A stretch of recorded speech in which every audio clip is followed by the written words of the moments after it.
இன்னைக்கு வாழைக்காய் ஃப்ரை எப்படி பண்ணுறதுன்னு பார்க்கலாம்.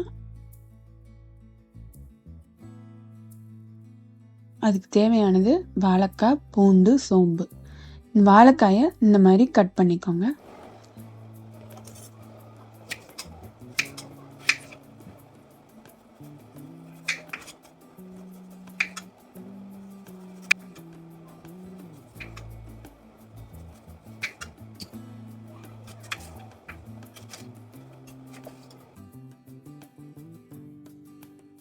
மாதிரி கொஞ்சம் தின்னாக கட் பண்ணுங்கள். அப்போ தான் ஃப்ரை பண்ணும்போது நல்லா சீக்கிரம் வெந்துடும்.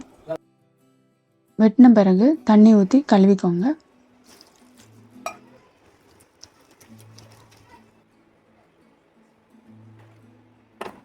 இதில் மிளகாப்பொடி, மல்லிப்பொடி, உப்பு,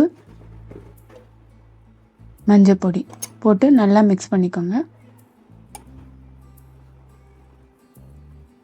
மிக்ஸ் பண்ணதை வாழைக்காய் மேலே கொட்டி நல்லா பசறி விட்டுருங்க. இப்போது ஒரு பேனில் எண்ணெய் ஊற்றிக்கோங்க.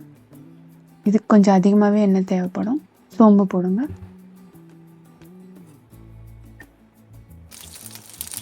சோம்பு நல்லா வெடித்தோடனே வாழைக்காயை போட்டுருங்க.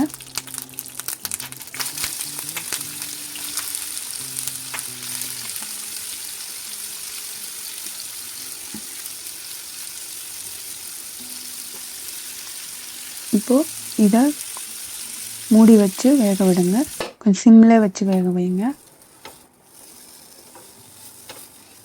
கொஞ்சம் பாதி வெந்ததுக்கப்புறம் அதில் இடித்து வச்ச பூண்டும் கருவேப்பிலையும் போட்டு மறுபடியும் கொஞ்சம் நேரம் வேக விடுங்க.